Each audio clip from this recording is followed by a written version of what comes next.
Tiruchirappalli railway கோட்டத்தின் கீழ் அதிக வருவாய் ஈட்டக்கூடிய ரயில் நிலையங்கள் தொடர்பான தகவல் RTA என்று அழைக்கப்படும் தகவல் அறியும் உரிமை சட்டத்தின் மூலமாக வெளியாகி இருக்கின்றது. 2024-2025 நிதியாண்டுல முதல் 15 அதிக வருவாய் ஈட்டக்கூடிய ரயில் நிலையங்கள் தொடர்பான தகவலை இந்த வீடியோவில் பார்க்க போறோம். அது மட்டுமல்லாமல் திருச்சிராப்பள்ளி கோட்ட அளவில் கோடி என்கிற வருவாயை எட்டிய ரயில் நிலையங்கள் தொடர்பான தகவலையும் இந்த வீடியோல ஃபுல்லா பார்க்க போறோம். சேனலுக்கு புதுசா வந்தீங்கன்னா மறக்காம சப்ஸ்கிரைப் பக்கத்துல பெல் ஐகானை போட்டுருங்க. அப்பதான் நம்ம போடுற ஒரு வீடியோட நோட்டிபிகேஷன் உடனுக்குடன் வரும். வாங்க வீடியோ போகலாம். திருச்சிராப்பள்ளி ரயில்வே கோட்டத்தை பொறுத்தவரை திருச்சிராப்பள்ளியில் துவங்கி வேலூர் கண்டோன்மெண்ட் வரை ஒரு பாதை செல்கிறது. அதே போலவே ஒரு பாதை புதுச்சேரி வரையிலும், மற்றொரு பாதை பட்டுக்கோட்டை வழியாக காரைக்குடி வரையிலும், மற்றொரு பாதை காரைக்கால், வேளாங்கண்ணி, மன்னார்குடி, கும்பகோணம், நெய்வேலி உள்ளிட்ட பாதைகளை இணைக்கக்கூடிய ஒரு கோட்டமாக திருச்சிராப்பள்ளி கோட்டம் இருக்கின்றது. இங்கு இந்த 2024-25 நிதியாண்டுல அதிக வருவாய் ஈட்டிய ரயில் நிலையங்கள் தொடர்பான தகவலை RTA என்று அழைக்கப்படும் தகவல் அறியும் உரிமை சட்டத்தின் மூலமாக தெற்கு ரயில்வே பதிலாக கொடுத்திருக்கிறாங்க. இதில் இப்போது முதல் 15 ரயில் நிலையங்கள் பற்றிய தொகுப்பை பார்க்கலாம். அந்த ரயில் நிலையங்கள் இந்த நிதியாண்டில் எவ்வளவு வருவாய் ஈட்டி இருக்கின்றது, எந்த இடத்தில் அந்த நிலையங்கள் இருக்கிறது அப்படிங்கறதை இப்ப நம்ம பார்க்கலாம். திருச்சிராப்பள்ளி ரயில்வே கோட்டத்தை பொறுத்தவரை முதல் இடத்தில் இருப்பது திருச்சிராப்பள்ளி சந்திப்பு தான். இந்த நிதியாண்டுல, அதாவது 2024-25 இந்த நிதியாண்டுல 169.27 கோடி ரூபாய்க்கு மேல் வருவாய் ஈட்டி முதல் இடத்துல திருச்சிராப்பள்ளி சந்திப்பு இருக்கிறது. இரண்டாவது இடத்துல விழுப்புரம் சந்திப்பு இருக்கிறது. 50.52 கோடி ரூபாய்க்கு மேல் வருவாய் ஈட்டி இரண்டாவது இடத்துல திருச்சிராப்பள்ளி கோட்டத்தில் இருக்குது. மூன்றாவது இடத்துல தஞ்சாவூர் சந்திப்பு இருக்கின்றது. 47.2 கோடி ரூபாய் வருவாய் ஈட்டி தஞ்சாவூர் சந்திப்பு மூன்றாவது இடத்துல இருக்குது.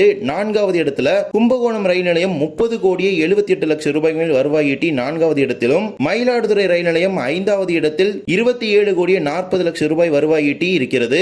ஆறாவது இடத்தில் நாகப்பட்டினம் சந்திப்பு 21.90 லட்சம் ரூபாய் மேல் வருவாய் ஈட்டி ஆறாவது இடத்தில் இருக்கின்றது. ஏழாவது இடத்தில் புதுச்சேரி ரயில் நிலையம் 21 கோடி ரூபாய் மேல் வருவாய் ஈட்டி ஏழாவது இடத்தில் இருக்கின்றது.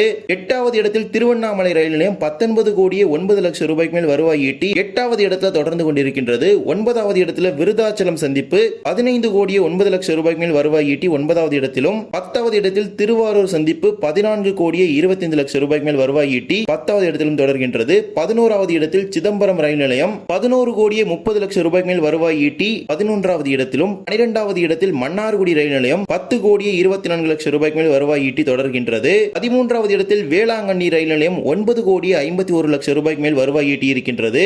14வது இடத்தில் அரியலூர் ரயில் நிலையம் 8.85 லட்சம் ரூபாய் மேல் வருவாய் ஈட்டி 14வது இடத்தில் தொடர்கின்றது. 15வது இடத்தில் ஸ்ரீரங்கம் ரயில் நிலையம் 8.17 லட்சம் ரூபாய் மேல் வருவாய் ஈட்டி 15வது இடத்தில் தொடர்கின்றது. இதுதான் முதல் 15 அதிக வருவாய் ஈட்டக்கூடிய ரயில் நிலையங்களாக திருச்சிராப்பள்ளி ரயில்வே கோட்டத்தில் இருக்கின்றது. இதில் பல்வேறு வழித்தடங்களை பார்த்தீங்கன்னா மிகவும் சொற்ப அளவிலான ரயில்கள் மட்டுமே இயக்கப்பட்டு வருகின்றது. ஆனால் அதன் வருவாய் என்பது அதிக அளவில் இருக்கின்றது. அதிலிருந்தே தெரிகின்றது அந்த பகுதியினுடைய ரயில்கள் தேவை என்பது எவ்வாறு இருக்கிறது என்று. குறிப்பாக வேளாங்கண்ணி, நாகப்பட்டினம் போன்ற பகுதிகளில் மிகவும் குறைவான ரயில்களே இருக்கின்றது. அதிலும் வேளாங்கண்ணியை பொறுத்தவரை வாரத்தில் 2 நாட்களுக்கு எர்ணாகுளத்துக்கு ஒரு ரயிலும் வாஸ்கோக்கு ஒரு ரயிலும் மட்டும்தான் போகுது.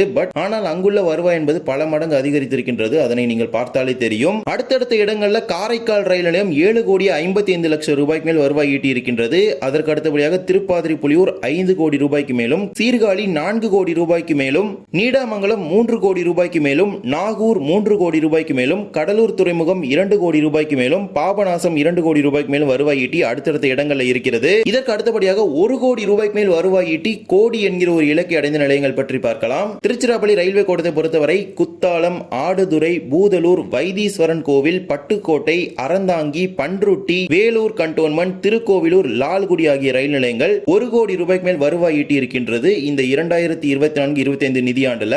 இப்போது நாம் பார்த்த அனைத்து ரயில் நிலையங்களுமே 1 கோடி ரூபாய்க்கு மேல் வருவாய் ஈட்டிய ரயில் நிலையங்களாகும். திருச்சிராப்பள்ளி ரயில்வே கோட்டத்தை பொறுத்தவரை 1 கோடி ரூபாயில் துவங்கி 169 கோடி ரூபாய் வரை வருவாய் ஈட்டக்கூடிய ரயில் நிலையங்கள் அதிக அளவில் இருக்கின்றது. இதன் மூலமாக திருச்சிராப்பள்ளி ரயில்வே கோட்டத்திற்கு பயணிகள் பிரிவில் அதிக வருவாய் கிடைக்கப்பெறுகின்றது. இதுல குறிப்பிடப்பட்ட பல்வேறு நிலையங்களில் பார்த்தீங்கன்னா மிகவும் குறைவான ரயில்களே இருக்கின்றது. ஆனால் அந்த நிலையத்தை பயன்படுத்தக்கூடிய பயணிகளின் எண்ணிக்கை அதிக அளவில் இருக்கின்றது. அதன் மூலமாக அந்த நிலையங்களுக்கு கிடைக்கப்பெறும் வருவாயும் அதிக அளவில் இருக்கின்றது.